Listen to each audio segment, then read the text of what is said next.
Syria, an ancient nation dating back to biblical times. The capital, Damascus, is famous for the conversion of the Apostle Paul.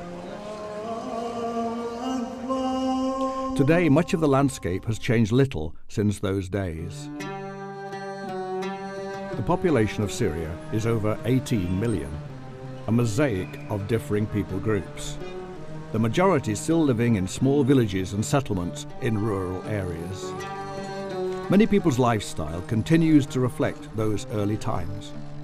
For example, the Bedouin and nomadic people still live in tents, looking after sheep and camels.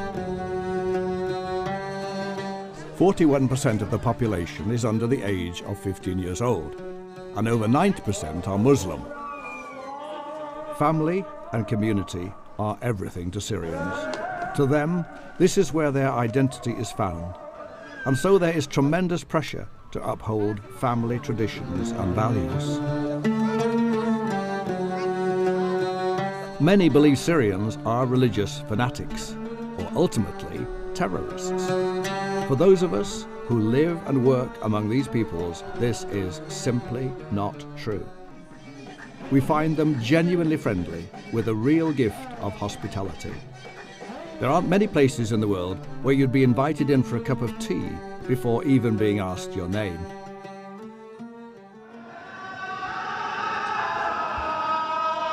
Religion is very much a part of everyone's life.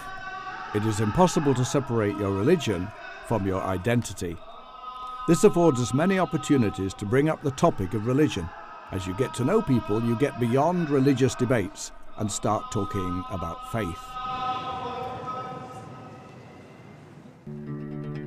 The biggest obstacle to us sharing are the misunderstandings about the fundamental truths of Christianity. But when you talk about how Islam affects people's lives, you will often discover that people are looking for more than they are being offered. Particularly women who look into more occultist practices to somehow find a mediator between them and God.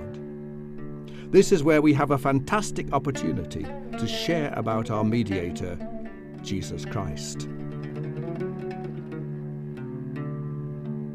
You will often find people who have had dreams or visions about Jesus, but don't necessarily understand them. There are definitely openings for us to share the good news of the gospel, but it is not easy. We believe wholeheartedly that God loves the people of Syria, and this is what motivates us to keep going. At times, we are overwhelmed by the task ahead of us as we drive past village after village, settlement after settlement, knowing that people have entered life and left life without ever hearing the gospel of Jesus Christ.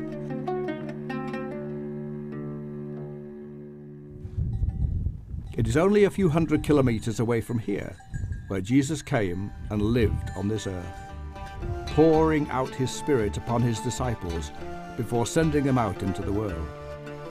Our desire is that God would once again pour out his Spirit upon this nation, that he would cause believers from around the world to come and serve in this precious land, that he would raise up intercessors who will commit themselves regularly to pray for Syria.